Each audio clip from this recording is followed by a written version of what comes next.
What is going on, ladies and gentlemen? My name is Espresso, and welcome back to another video here today on the channel. It's Tuesday, it's a Modern Warfare Remastered video, and more specifically, it is a Modern Warfare Remastered campaign changes video with this one. So, welcome back to the 5 things that changed the series here, where we discuss some trivia, some different fun facts throughout different games here with this, and things that you might not have caught immediately that have changed from the original to what is in this case the remastered version of Modern Warfare from 2007. So, with this one, we got 5 more changes, and it possibly might be the last Modern Warfare Remastered campaign changes video that we do for either quite some time or just overall in general. And I want to thank you guys firstly so much for the support. It has been absolutely incredible. Every single one of these videos has wildly exceeded my expectations here with it. So thank you guys for all the support on these. But for those of you guys that enjoy the series, don't worry, we're going to be switching back to a multiplayer version of the changes in Modern Warfare Remastered starting with next week, since the full launch of the game is this week. So we'll still have plenty of trivia here for you guys if you do enjoy it. But all that said, before we get too far, and if you guys enjoy, drop a like down below. If you guys are new to the channel, maybe consider subscribing to stay up to date with everything Modern Warfare Remastered and Infinite Warfare,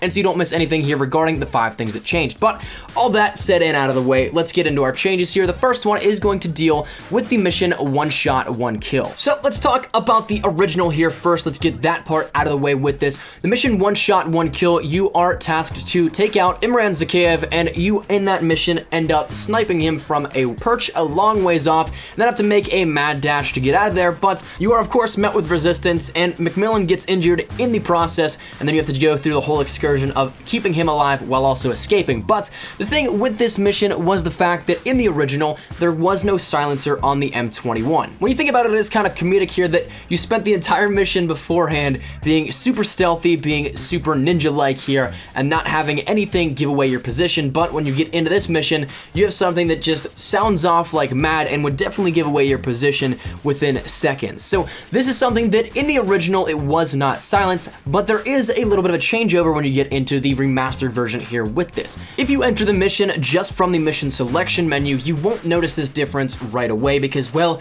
you'll end up with an M21 that is unsilenced. As soon as you take that shot on Zakhaev and make your way down the building as it explodes and then trying to get to safety, you have an unsilenced M21. However, if you play the mission from all gillied up right into one shot, one kill, it then turns into a silenced M21, something that does not happen in COD 4 originally back in 2007. So it is something that keeps that stealth mission alive here with this and continues that reach over. I'm still kind of wondering why even from the mission selection menu though it doesn't give it, why it's that changeover in general, but it is something that does have some discrepancy from the original to the remastered version, and is something that is, I think, quite cool. The second change here up on this one deals with the mission Crew Expendable. It's one of those missions that everybody knows and loves, and of course probably recognizes a lot of the minor details here with this, but this one you might not have noticed immediately. But it is right at the very beginning of the mission here, and one that I think is kind of comical when you think about it in context with this, but it deals with the initial door breaching that happens on the bridge of the ship with this, and it's something that when you look at it, it is definitely something you'll think, why was that not a thing back then?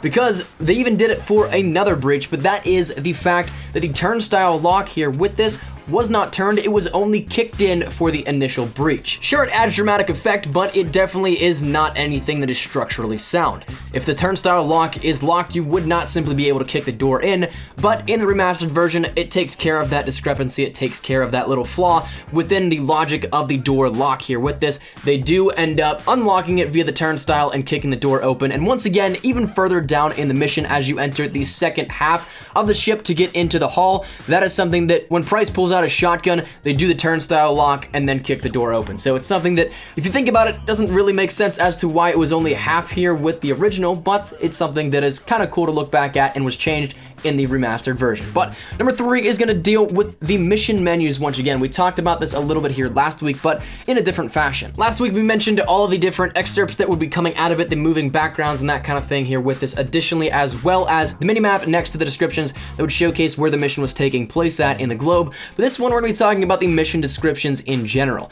In this one, the main menu mission descriptions have changed and are a lot more descriptive than that of the previous. As you'll see up on screen, there is some of the descriptions that went into this, and they were very, very minor in terms of what they described. Pretty much just gave you a very broad overview of what you'd be doing and kind of what you could expect, but not anything in particular. However, the descriptions in the remastered version give you a lot more description of what will happen, but also is written as if someone is telling a personal narrative here with this, telling the story from a personal standpoint. To me, I feel like this adds a lot more depth to the story. It adds a lot more connectedness to the storyline overall as a whole than it did in 2007 with the initial mission menus with this. Though it's not anything too major, it is something that I think is a nice addition to the game and definitely something that builds it up a little bit more to be that much more powerful to the player.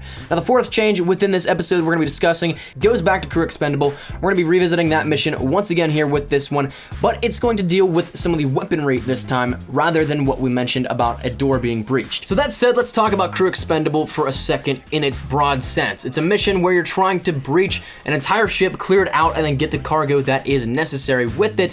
When you think about how much of a stealthy mission this really is, not as stealthy as, say, All Gillied Up, but definitely still stealthy. You want to overtake a ship without its crew and personnel being alerted that you're there. It is something you'd think you'd have the most stealth possible, right?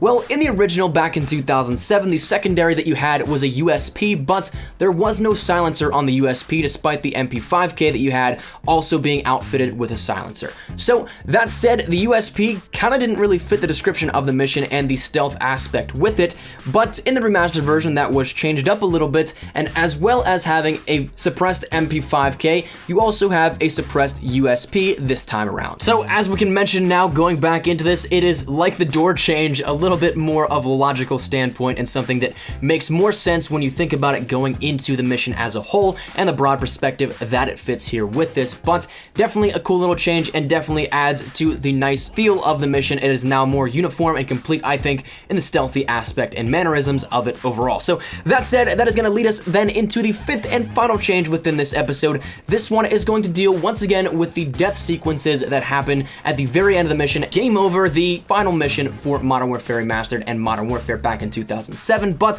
firstly, disclaimer, spoilers there are going to be in this, so if you guys do have any issue with this, I know I got a couple comments last time about the death sequences and how it spoiled it for some people. I'm sorry, but if you guys want to avoid this, feel free to click off at any point in time. But this one is going to deal with Sergeant Griggs' death within that mission here with this. So if you watch the sequences from start to finish with Griggs in that final portion of Game Over, it is something where he tries to make a last stand, protect his comrades. With this, we saw a lot of different destruction happen, a couple players go down and things like that, but Griggs stands tall, he pulls you up and makes sure that you're alright for the given circumstances, but he then starts to fire off his machine gun and he ultimately ends up getting killed by taking a shot from Zakhaev right to the head. So it's something that definitely is a warrior's downfall, how you'd imagine Griggs going down in a scenario where he's heavily outnumbered and outgunned. But as you'll see by the B-roll footage up on screen, it is something where Griggs' death is a little bit different in the remastered version compared to that of COD 4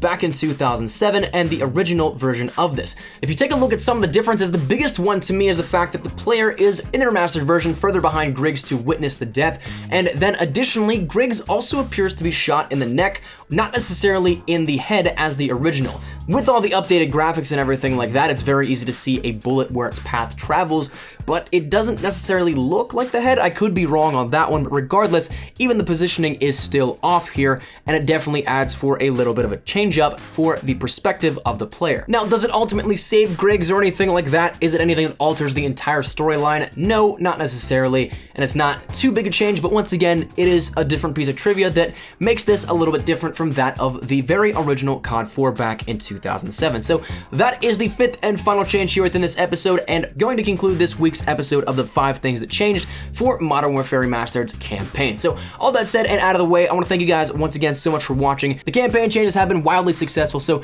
hoping you guys did enjoy them while they lasted. Once again, probably going to move over into the multiplayer aspect, as the multiplayer is fully releasing here for everybody, and I still have a bunch of things left over from even the COD XP build that I played here out in LA back in September to give you changes here with this. So we may even have some updated ones here for that, so we got some cool things to take a look at. In the meantime, every Tuesday, once again, Tuesday, Thursdays are the 5 things that changed, Modern Warfare Remastered and Infinite Warfare coming up for this next year. So stick around here for all that kind of stuff. Drop a like down below if you guys did enjoy the video, and of course, leave your thoughts down there in the comment section down below. What is your favorite change here out of all of these campaign changes? I'd love to hear your thoughts. We've covered a lot here. I think 5 episodes now, so 25 changes within this. That is certainly a lot of things you can take a look at and pick your favorite out of them. But the final thing, once again, make sure you subscribe to stay up to date with everything here regarding Infinite Warfare and Modern Warfare Remastered. Only a couple of days out, so once you guys see this, there's not much waiting, if any at all, depending on when you come to this video. We're super close, super hyped with everything coming out here. Make sure you subscribe to stick around for all of that so you don't miss any episodes of the 5 things that changed.